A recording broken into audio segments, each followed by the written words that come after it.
I'm so excited to introduce you today to Dr. Ken Yeager. Dr. Yeager is the director of the STAR program at OSU's Wexner Medical Center. I'm going to read you the name because I mangle it every time I try to do it by memory. It's the STAR Stress, Trauma, and Resiliency Program. And I've mentioned this in a couple of our Monday morning messages. This is a great program that was launched at the hospital at OSU Wexner Medical, and Dr. Yeager will tell you about the beginnings of it. But I've heard nothing but great feedback around the community. Every time this program's been referenced, it's a wellness initiative for people just like you, just like everyone who's dealing with health care and direct care, to keep us healthy and well and grounded so that we can continue doing this work. So Dr. Yeager picked us to try to take the STAR program to a community-based mental health provider. We are so happy he selected us, and I'm going to turn it over to Dr. Yeager. Thank you. Thank you. Thank you very much. Good morning, everyone. Good morning. You're morning people, right? Thank you. Thank you. It is an absolute pleasure to be here. The STAR program started about 9 years ago now. We were trying to get this large grant to help victims of trauma, people who have been traumatized in accidents. And I was in the emergency department talking to the physician of the ED and one of the trauma surgeons. And I said, you guys do a wonderful job of putting the bodies back together, but who puts the mind back together? Who puts the psyche back together? And there was a pause, and they said, well, nobody does, but maybe you could. I thought, yeah, that would be great. And then I noticed as one of the physicians turned, there was a tear. And I said, what? And they said, well, what about us? Who puts us back together? And we hadn't even thought of that. And this was the emergency room physician. He said, Ken, I have to go tell the parents of that 16-year-old that was the trauma that just came in, that her life is never going to be the same. He says, I don't know how much more I can do of this. So we kind of abandoned the big grant that we were looking at and started dealing with healthcare professionals. You see, people who work with people find themselves in situations where they see things they shouldn't see. They hear things that nobody should have to hear. They do things that are difficult and that people shouldn't have to do. And it weighs on us, and it weighs on our well-being. We didn't realize to what extent. And when we started working with the medical center, we were seeing about 60 staff in the first year. I thought, wow, that's a lot more than I thought it would be. 8 years later, we're seeing and making about 2,000 contacts a quarter in the medical center. People now call us and they know that we can support them, that they can talk about what's going on. So I'd like to talk to you a little bit today about something that you're probably familiar with, and I'm going to start with the ACE study. And we'll start with the population that you work with, and then we'll go into a little bit about what is trauma-informed care. How is it that we interact with people who have been traumatized? And then the last part of it will go to you. And to what degree do you experience vicarious traumatization? It's kind of like if you're standing in a river and a person's 10 feet in front of you and a boulder falls into the river. That person is knocked over by the wave. You get hit by the same wave. It's not as powerful, but still it has an impact on you. And that is that person's trauma. And you weren't necessarily traumatized by it, but then how many other waves do you get hit by during the day as you go about doing your work? So we're going to talk a little bit about what the science is behind building resilience, and then we'll move forward from there. So how many of you have heard of the ACE study? Yeah, I kind of thought so. It's a very popular study. Oh, I have to do this. Okay. I have to disclose any of the things that might skew my perception. So I have books that I've published on crisis and trauma intervention.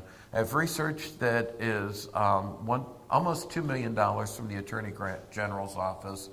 I have $1 million endowment for my professorship And all of the things that I'm going to talk to you about research has been approved by the Institutional Board for Research at The Ohio State University.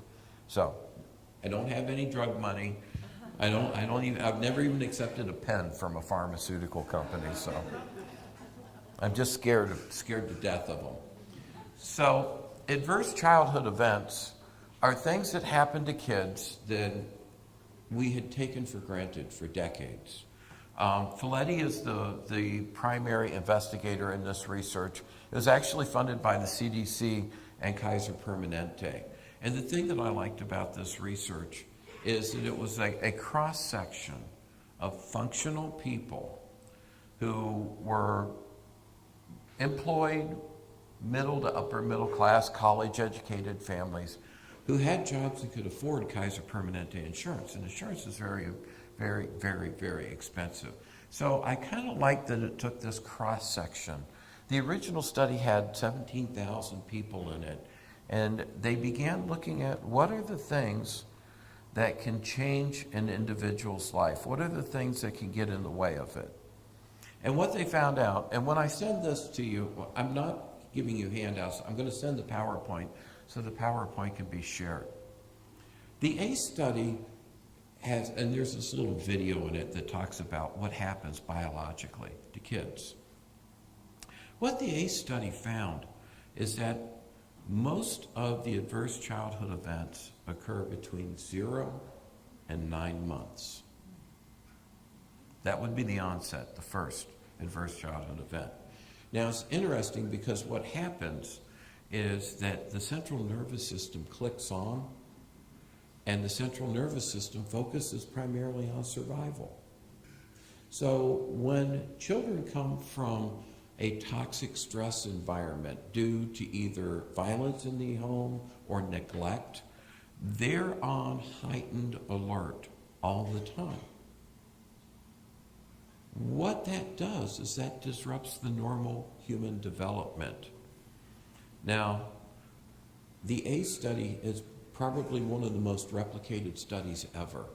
And what the ACE study is beginning to find out is this disruption of the child's life through stress actually narrows the children's bandwidth of understanding. They can't focus on anything other than staying safe. And what we are beginning to understand now is a lot of the children that had been labeled as attention deficit disorder are merely focused on how do I survive? How do I get through today? How do I stay safe? How do I get enough food? How do I not get hit? And it narrows the bandwidth in their mind, and they can't learn. They can't focus on anything. They can't follow rules. And for these children who grow up in stress environments, it's like the rules always change. So they can never find consistency. Probably the only place that a lot of these children find consistency is through the day-to-day interactions with all of you. Children don't like the rules, but they appreciate the rules because it's consistency. It's fair. It makes sense. But when they go home to chaotic environments, it's very difficult. And we'll talk a little bit more about that, but I wanted to give you the framework. It's interesting, there's a process called neuronal pruning, which is you have all of these little webs of nerves in your brain. And when kids hit teenager years, those nerve networks begin to be pruned. Parts of them die off. We don't need them. That's why normally vibrant, wonderful, energetic kids turn into teenagers, right? Any of you live with teenagers? Yeah. And you, as parents, you all look and say, oh my gosh, what happened to my child? And what are they doing? Well, their brains are changing. And it's a natural process. And the traumas that people have gets in the way of Maslow's hierarchy of needs, right? You've all had this beat into your heads in your school and your training and all of that, that you cannot think of anything beyond the physiological needs and the safety needs. And if you have to focus on safety needs, security and safety, food, water, warmth, you really can't focus on anything else. So again, the things that you're providing, the food, the structure, the warmth, are what enables the children to move forward. So let's talk a little bit about trauma. How many of you have had a morning where you were running late and you didn't get to get your coffee before you were getting here? Yeah, that's a crisis. That is a crisis. So how many of you have pushed the envelope and stopped at Timmy Hortons or Starbucks or wherever you go, and you know you're going to be late, but you got to get that coffee? And you run in and you get the coffee, and as you're turning out of the parking lot of the place, the coffee spills all over your floor. That's a trauma. That's traumatized because you were so close to your caffeine, but you just couldn't get it. Right? Crisis, running late, trauma, I just spilled my coffee. And you know what happens to your day. It falls apart at that point. What happens if you're rushing to get your coffee, you get your coffee, and you're pulling out of the parking lot, and you didn't see the bicyclist on the street, and you hit the bicyclist? That's a real trauma. And that happens. And those are the kind of capital T traumas that we live with. The spilling your coffee is a small t trauma. Cumulative small t traumas can be as powerful as a big T trauma across time. How many of you think about the simplest things that I have to do every day are sometimes the hardest things? And we kind of scratch our heads and say, I wonder why that is. How did that happen? How did we get stuck there? So trauma, the rules are, there are 3 E's that we have to think about. It's the event or series of events or circumstances that is experienced by the individual as physical, emotional, harmful, and or life-threatening. And it has lasting effects on the individual's functioning, their mental, physical, social, emotional, and spiritual well-being.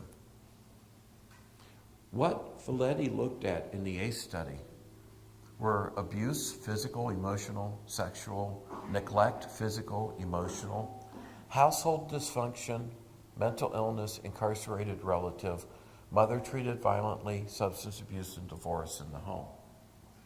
And what this study is beginning to unearth in the last 2 decades is that individuals who experience adverse childhood events have predictable outcomes in behavior. They're likely to lack physical activity, they're higher risk for smoking, alcoholism, drug abuse, and they perform worse in daily tasks such as employment. The physical and mental health is obesity, diabetes, depression, suicide attempts, sexually transmitted diseases, heart diseases, cancer, stroke, COPD, and broken bones.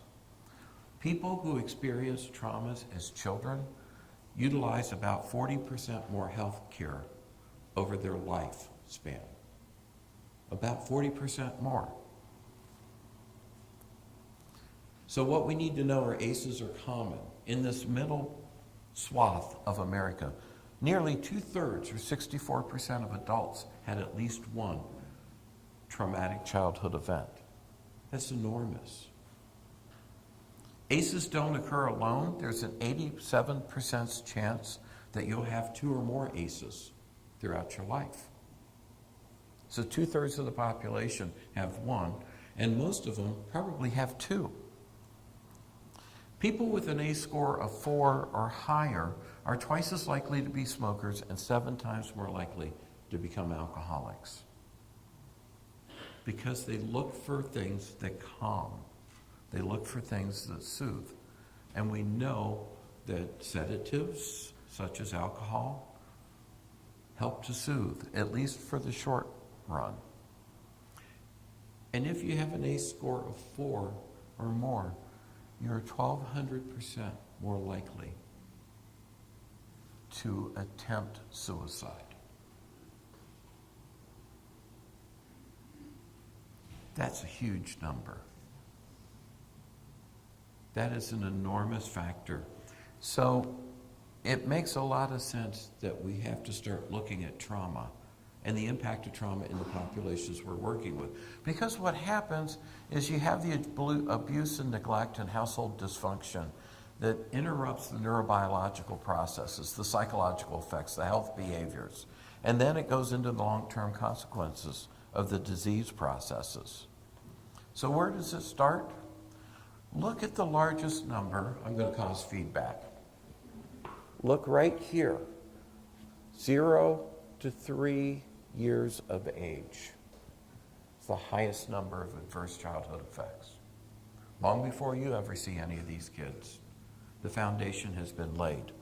And as children get older and more able to fight back, then the numbers go up. 67% is neglect. 16% is physical abuse, psychological maltreatment, 7%, sexual abuse, 8%, and medical neglect, 2%. And when we talk about medical neglect, that's more about not getting the child to the health care they need. That's not, you skinned your knee, get over it, right? The other thing that's important to note is this has become generational. So if you grow up in a home where there's physical abuse as a child, you are about 80 times more likely to perpetrate physical abuse later in life. If you're at home and somebody's bullying you, when the kids come out and they're on the playground, you might see kids bullying other kids because that's how they've been treated. Perpetrators of sexual abuse struggle with understanding the rules, the perspectives of what that's about. And it goes from generation to generation to generation. So we have crisis on top, and then we have conduct problems, we have PTSD, we have school problems. As children age, they go back into it, they're re-victimized, they have depression, PTSD, they drop out of school, substance abuse. And as they become parents, they have parenting problems, domestic violence, depression, PTSD, poverty, and substance abuse, and then they become parents, sometimes very young, and the cycle continues. Not only do we have it in families, but we have it in communities as well. This becomes the fabric of communities. This becomes the stuff that drives what is going on in communities. We don't necessarily think of it that way. But the psychological trauma that is experienced shapes the community in which we live. You all have an opportunity to make a remarkable impact so that you can stop the mood disorders. So we know the more ACEs people have, the more severe their mood disorders, anxiety disorders, their substance abuse, and impulse control. You can see that each of them go up. The same is true of the physical health problems, ischemic heart disease, stroke, COPD, diabetes, and sexually transmitted diseases. All go up, as do the number of adverse childhood events. And then as that people progress into adult positions, they have higher levels of absenteeism, financial problems, not being able to manage their money, and work problems. So you see how it just goes across generations and across the community. So we had Maslow's hierarchy of needs, and the inverse pyramid to that is the ACE pyramid, where the adverse childhood experiences disrupts neurodevelopment, which results in social, emotional, cognitive impairment. High-risk behaviors to cope lead to disease, disability, and social problems, and early death. People with 4 or more ACEs live, on average, 20 years less than those who have not experienced trauma. This is a public health epidemic. We're just now beginning to understand the impact. So how do we become trauma informed? What do we do? How do we make a difference? It's a little more than just being trauma aware. It's just how we see our children in a way that we say, what's happened to you, opposed to what's wrong with you. You see, there's this subtle thing. I wonder what's wrong with that kid today. They're just off the hook when you can ask a better question. I wonder what happened in the last 24 hours that's driving that behavior. I wonder what's changed.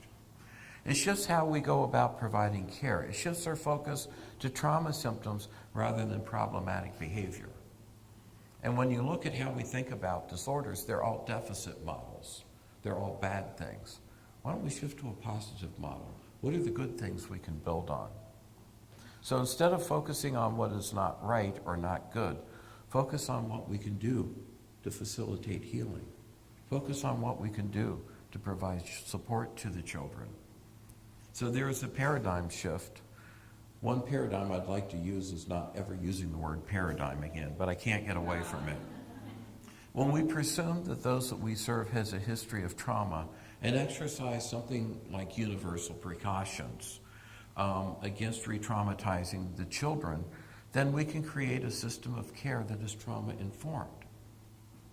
So how we approach the children and change our approach to them, that we understand that something has happened that's led them to change their behavior. So within a trauma-informed environment, there's a greater opportunity to address both physical and psychological healing. Trauma victims demonstrate a predictable course of behaviors, and we can look at those as either problems or we can look at them as opportunities. So a trauma-organized person has a lack of basic trust. They can't feel safe. There's a loss of emotional management. How many of your kids have emotional difficulties and they don't know how to cope? Right? Problems with cognitions. They can't think things through. It's like all the other kids in the world got a rule book, but the kids you're working with didn't get the rule book. They can't think it through. Problems with communication. When you're traumatized, the area of the brain that is first impacted by trauma is Broca's area of the brain. Broca's area is responsible for speech. So if you've ever been scared, so scared that you can't even speak, that's getting into the area of trauma. Problems with authority? Nah, you don't ever run into that. A confused sense of justice. When you start thinking about communities, we are at a time where there is a very heightened sense of confusion around what social justice is. Some of the things that are happening are not right, they're not good. And it's hard to figure out why it's going that way. An inability to grieve or anticipate. How many of the kids do you know that when you ask them how they feel or ask them if they're angry or ask them if they're sad, they can't answer you? Because they're not able to conceptualize that. It's not something that's ever been nurtured in them to get to understand.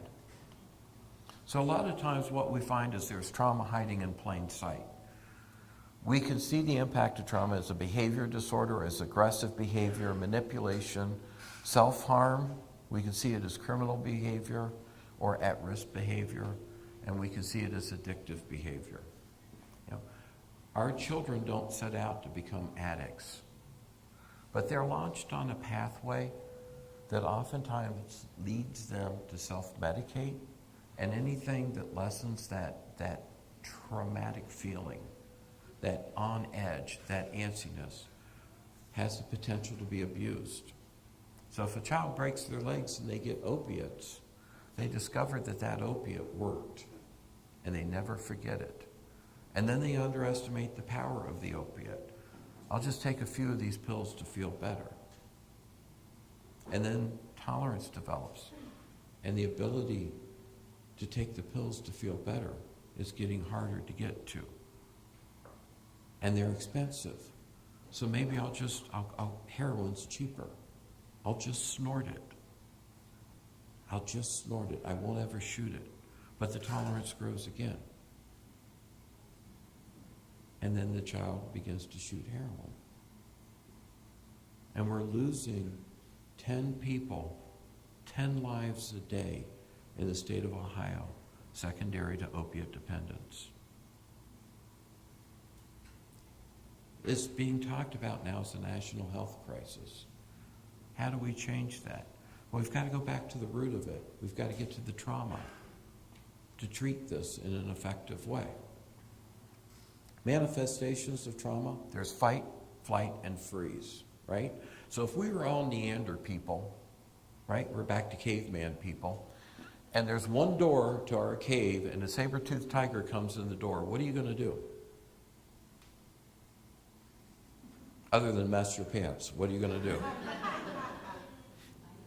You're probably going to fight it, right? Now, are you going to fight the saber-toothed tiger? Probably not. You're going to pick somebody and you're going to fight them and you're going to feed them to the saber-toothed tiger, right? It's the same way with the flight. If your fancy cave dwelling has a back door, you're going to run away. You're going to exit. Do you have to outrun everybody? No, just the slowest one. Enter the process of natural selection.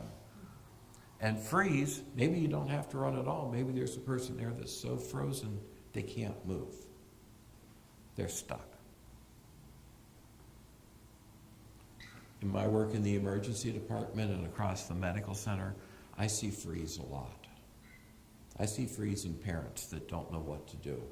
I see freeze in loved ones that they're just stuck. How can we change this? How can we make this better? How do we fix this?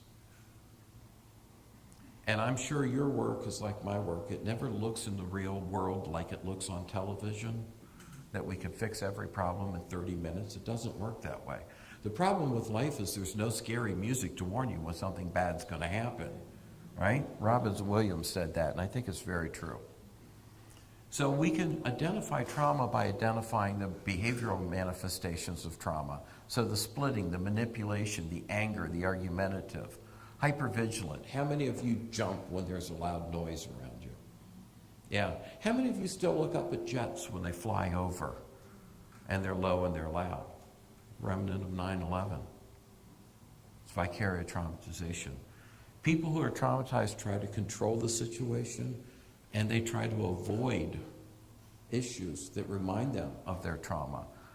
They have issues with trust, not knowing who or what to trust. Intimacy, they don't share anything with anyone. So intimacy is a willingness to share what's going on with you with somebody else. And when you're working with kids and you ask them what's going on, most times they say, I don't know. It's true. They're avoiding it. I don't know. Passive-aggressive behavior, it might not be the kid that's acting out, but it's the other kid that's cheering them on. That's the passive-aggressive behavior. Children become over-dependent, and when they don't get the care that they need, they act out and they test boundaries. These are all symptoms of trauma. The control, avoidance, hypervigilance, trust, intimacy are the hallmark characteristics of a child who's been traumatized. So how trauma-informed care differs from typical care? It realizes the widespread impact of trauma and understands potential paths for recovery. The very simplest thing you can do is lower the amount of stimulus for a kid who's been traumatized. Give them a quiet space. Give them a quiet task, something to do. It recognizes the signs, symptoms of trauma in clients, family, staff, and others involved within the system in which we live. It responds by fully integrating knowledge about trauma into policies, practices, and procedures of the organization. And it resists, it actively seeks to resist re-traumatizing people. Because we're curious by nature, so we ask people to tell us what happened, and every time they tell us what happened, they re-traumatize themselves. They relive it. So if you were at the state fair a while back, you're reliving that video every time it's on the news. You're seeing it again, and all of the symptoms come back. It's important to understand that trauma occurs in layers, so you don't instantly fix it. It's a process of working through each layer of trauma. It accumulates in one's life, And the fundamental layers of trauma that happened younger drive the response to the ones that happen later in life. And if a person didn't deal with that first trauma, it raises the power of every subsequent trauma they experience. So oftentimes we're dealing with kids who, by the age of 10 to 13, have had 4 traumas in their lives. Each impact is cumulative in nature, and it reinforces our prior trauma responses, so we act the same way. The good news is that the brain is plastic. We used to think all learning occurred in the first 5 to 8 years of development. We now know that's not true. While a large amount occurs in the early years, it's foundational, and as you age and as you go through the maturation process, your knowledge of how to change your perspective and how you can add new knowledge to that grows and grows and grows. So one of the things I would challenge to you is to think about a person who came out of a toxic environment and thrived. Do you know somebody who did that? And as you look at that, the question becomes, what are the characteristics, what is it that made that person thrive, but everybody else didn't thrive? And that's the research question that I'm trying to answer, because most of us know people who had a bad start to their lives, but somehow became incredibly successful. And if we can figure out what is different in those individuals than the ones that stay stuck, we can have a greater impact on the kids that we're working with. How do we take the toxic stressors, stop them, and replace them with practices that build resilience, is the question. So, there's well-documented information and research about how people's brains and bodies become healthier. Have you heard of mindfulness? Slowing down, seeing what's going on around you, helping to make sense of it. How many of you exercise? Good, good. Getting out and walking and combining mindfulness with it, turning off your iTunes, not walking and texting like students do on campus, because that's very dangerous. I can't tell you how many students walk right in front of you with their earphones in and they're texting. It's like, guys, this is a crosswalk. Danger. Be careful. How many of you have the right food at the right times and the right amounts? Good nutrition. Adequate sleep. How many of you sleep 8 hours a night? Show of hands. Yeah. I'm sorry. Really, most Americans get about 5.5 to 6 hours of sleep a night, right? And we know that it takes full 8 hours of sleep to replenish your brain. You know all those little folds in your brain, right? You've seen pictures of brains, all those little folds. Those are what store the toxic stress response. So the inflammatory cytokines, all of the things that are byproducts of your body. Some of them store in the brain and they're related to stress. And at night when you sleep, those folds open up and the toxins exit your brain. But if you're not getting enough sleep, you're not getting all the toxins out of your brain. So, you can go home and rationalize to all of your spouses that Dr. Yeager told you to sleep in tomorrow. Okay? Healthy social interactions. Building people who are positive around you is so important. And that's one of the reasons that I have this keen interest in the work that you do, because this feels like a family group to me. It's more than just in the name of what you do. It's the fabric of what you do. And I think there's resilience in healthy relationships with other people. And I think that's the key that we were able to demonstrate at the medical center, because when we built healthy response systems for staff to stressors, staff got better. But what's even more important is they became more satisfied with their work. They had more energy, bless you, to share with their patients. Therefore, their patients had a better experience. And the patient outcomes are getting better. So there really is a tremendous power in what we are doing with this and building these healthy social interactions. So there's a lot of research, and I don't know this is your field, so I just put this in, that healthy steps, child first, can improve lives of both parents and children. And this Triple P program, I don't know if any of you do that, or the Incredible Years programs.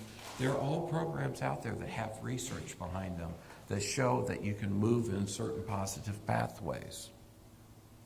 So the idea is, can we build a new approach?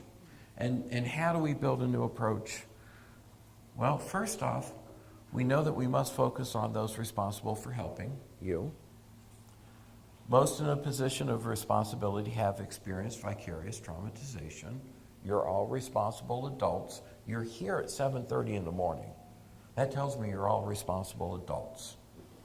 You can't provide trauma-informed approaches if you are yourself a victim of trauma. And by virtue of the work you do, you all have little T's that you experience every single day. So here's how it works. Vicarious traumatization is the psychological cost of caring for those who have been victimized. You hear their stories. You feel their pain.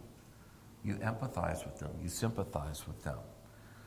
It's a concept designed to build a framework of understanding that the negative effects of exposure to traumas others have experienced impacts you. And it's a process of change, leading to changes in your worldviews, your values, your belief, your trust, your tolerance, and your control. How many of you are more cautious about where you go today than you were 10 years ago? That's the impact of your just world belief. How many of you think differently about getting on a ride at the state fair now? Right? It changes your just world belief. We were raised to believe that if we did good things and we helped people out, good things would happen to us. But when you're in a world that you see good people and innocent people being traumatized, the world's not a safe place. The world's not fair. And as your children begin to grow up, you become more protective of your children. And children want to interact, they want to socialize, they want to get out. You don't want them out in that world because you know how dangerous that world can be. And it drives a wedge in between parents and children. This is particularly true of police officers and firefighters. They know how dangerous the world is. So the effects are very real. They are potentially permanent to you as caregivers. They can emerge at any time in your career without warning, and it results in impacts that last long after interactions that actually were the causes and creators of the stress to begin with. So now let's focus on you. Why did you come into education? Why did you choose this kind of work? Don't everybody talk at once. It messes up the group process. Why did you come into this area? How did you get here? Why did you do this? I love children. You love children, okay?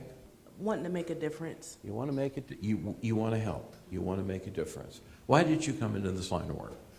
To help the kids. To help the kids, and you? To give hope. Give hope. To prevent problems when they're older. Getting them at that younger age, and To challenge them. challenge them. To be aware what's really going on out there. All right, To help the kids. To provide support. excellent. Same support. Support. To help the kids. Help kids. So, let me get this right. None of you came here because you get a paycheck. None of you came here because you got these cushy banker hours, right? No, that's not why you come here. You come here because there's a desire to help, a sense of accomplishment, and to contribute to the well-being of the community. You want to meet the challenges and the risks that are in the world. And these are the positive things that brought you here. Many of us don't get to work with kids right away. Certainly in healthcare, we're not permitted to do operations or give shots like when go ahead, do that appendectomy. No, it doesn't work that way. You see one, then you do one. That's how that works. Were you told of the expectations you would face when you came into this field? Maybe not. Did anybody talk to you about the demands of your work? Maybe some, but not fully. And I work at a university. I'm actually a professor, and the reason we don't tell you everything is you would never finish. You'd say, you know what, Home Depot looks really good to me right now. I'm thinking I'm okay with working in that florist shop. I could do many things rather than this stuff. There are inputs that you can't avoid. So is your population becoming more and more acute? Are the challenges bigger than they used to be? Are family expectations higher? Is your work more complex than it's ever been? How many of you are spending hours on computers? Yeah, I'm sorry about that. How many of you are in a challenging work environment? How many of you have realized that you started thinking about going to the bathroom at 9 and by 1:30 you finally got there? That's kind of the thumbnail sketch. This is our litmus test. Do you ever take breaks? Very few, if any. So these inputs are the negatives that come back around to you. And because you've been taught to think critically, when something bad happens, you ask yourself, what if? You tell yourself, if I'd only. You blame yourself, it's all my fault. Those aren't true. But when you see something that goes wrong, you tend to blame yourself because you are responsible adults, because you are able to think critically. And that leads to physical distress. It leads to you questioning your own ability. And it leads you to a point where you consider leaving this profession altogether. I am going to go to that flower shop. The outputs that are general to your profession are stress, anxiety, depression, presenteeism, not absenteeism. How many of you have brought yourself to work dead? Right? How many of you have come in just as rigor mortis is about to set in? You are just killed by whatever it is you have. And then the question is, why do you come to work? Because you don't want to let your buddies down. You don't want to have a classroom shorted. You don't want to have somebody with double the load. So you come to work because you have to. Presenteeism leads to compassion fatigue. You only have so much to give, and at some point in time, you just give up.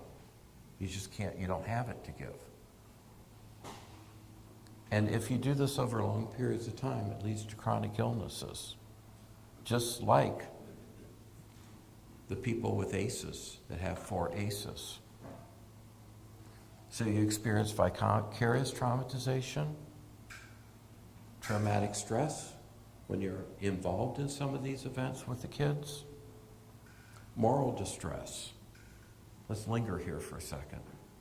Moral distress. How many of you feel like you're making headways with kids, but then when you send them home, they go back to that chaotic environment? And you're stuck. You feel challenged with what can we do to make this better? Moral distress. And compassion fatigue. I don't have anything to give. I'm all used up.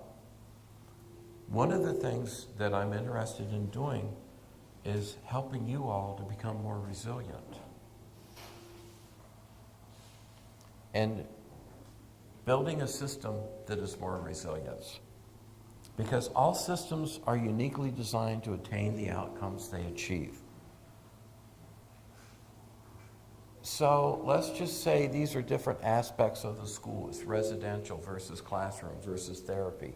And all of you are doing your interventions. And all of the interventions are working and things feel like you're getting somewhere. You're co-located, but maybe because of time constraints, you don't get a chance to interact with one another as much.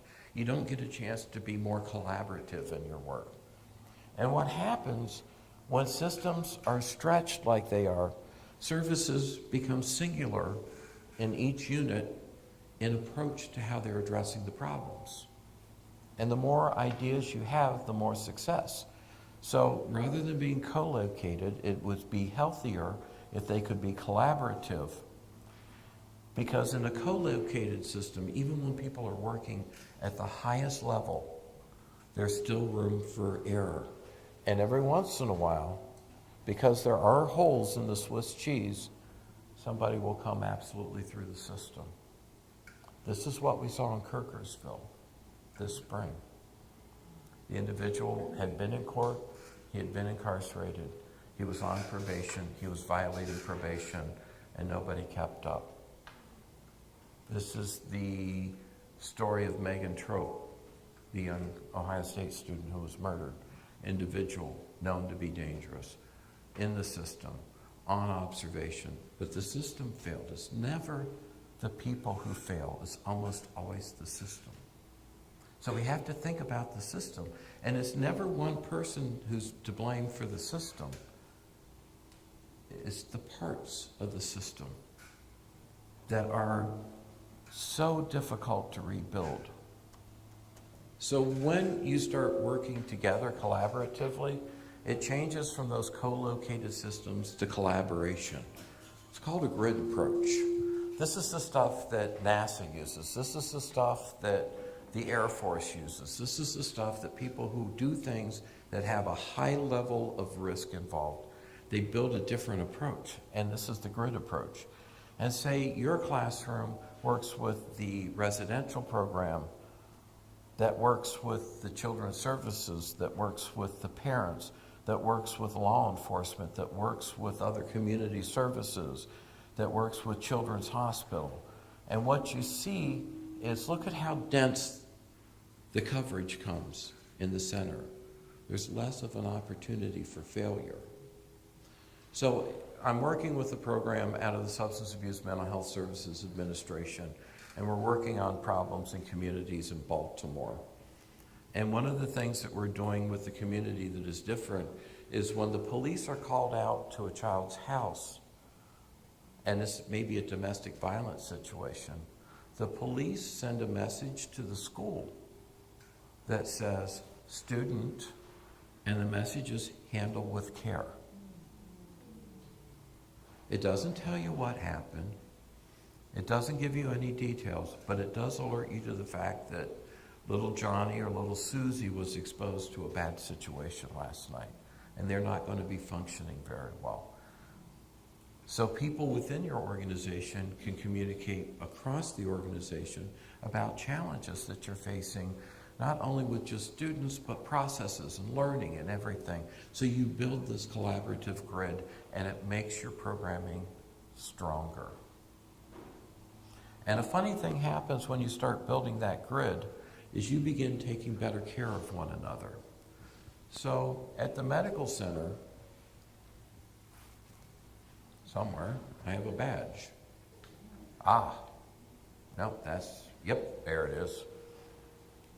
We've developed a peer support system, and we call it BEST, because that's what you do in academia. You come up with acronyms that's supposed to mean something. If you're a BEST person, you get a STAR badge, because that's the STAR program, and the BEST is your brief emotional support team member. And the brief emotional support team, if you've got this badge on, people know if you're stressed out, I'm a safe person to talk to, because I've been trained to help you with your stress. This is how we've built our peer support. This is something that I think is so important to the work of the medical center. We are actually working with the James and investing $150,000 in building an application for phones that helps staff connect with BEST providers. My curiosity is, does this work in education? Does this work for people like you who are in public service, who experience stress? And would it be helpful to you to learn about mindfulness? Would it be helpful to you to learn processes of changing how you think about situations? A dirty secret about psychology, don't ever share this with anyone, okay? Is if you have something happen and you have a normally occurring emotion, hurt, loss, shame, guilt, fear, anger, if you do nothing, those emotions will dissipate on their own in 2 weeks. It's not until you assign meaning to it, it's all my fault, I should have, if I'd only, that those feelings begin to predominate your thinking. They dominate your functioning, and they dominate your ability to thrive. And in the BEST team, we train people to provide psychological first aid. We provide people to help reframe the thinking that says, no, it's not all your fault. We teach people how to motivate other people and to support them through the change process. It is amazing how much that has changed the medical center. So, we have an intensive care unit on the 11th floor of the James. And it's a sad place. It is a very sad place. And there was a point last fall where we had 3 young people, 18, 20, and 23 years old, end-stage cancer. And 2 of them had been there longer than 60 days. So anything that shortens the professional distance between you and those you work with makes you more vulnerable. So staff knew those families.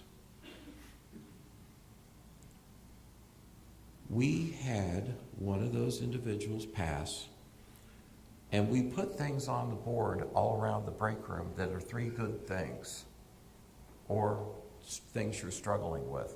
And one of the nurses wrote on the 3 good things, I was having the worst day of my life, and somebody that I didn't even know brought me a pumpkin chai latte. It was the nurse who was taking care of one of the patients who didn't survive. And about 5 entries down was an entry from one of the fellows in the cancer program. He's a physician, but he's still learning the ins and outs of cancer treatment.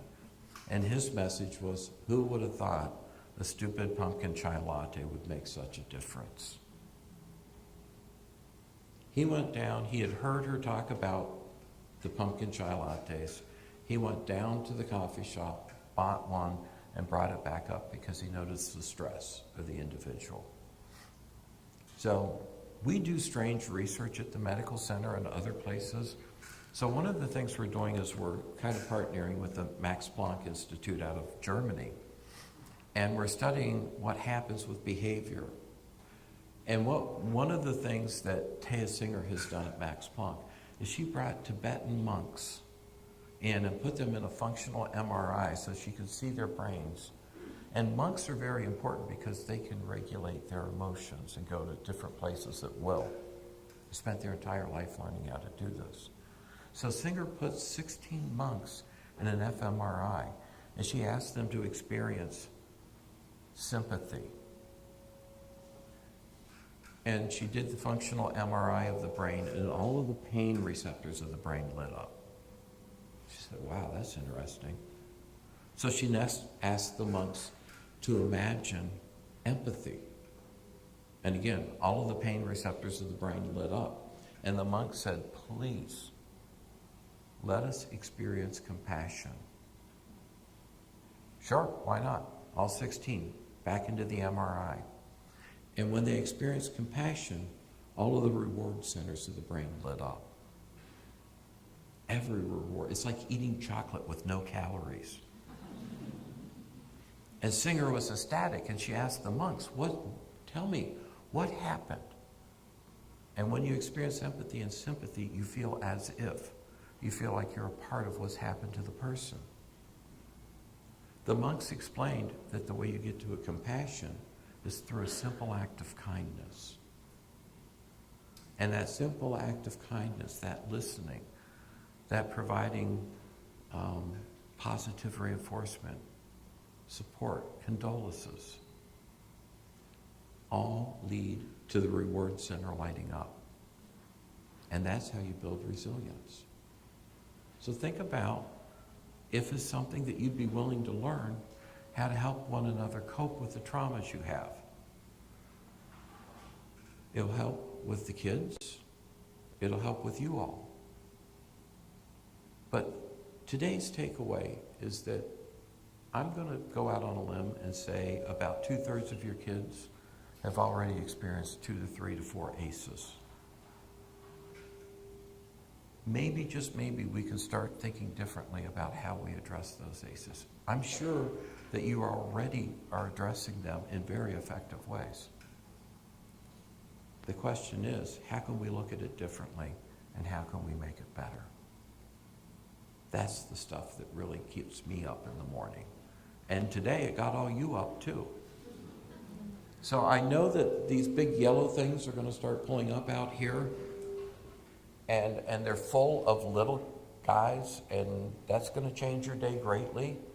So I thank you for taking the time to hear and to listen, and I'd be happy to answer any questions you might have, and then we'll go from there.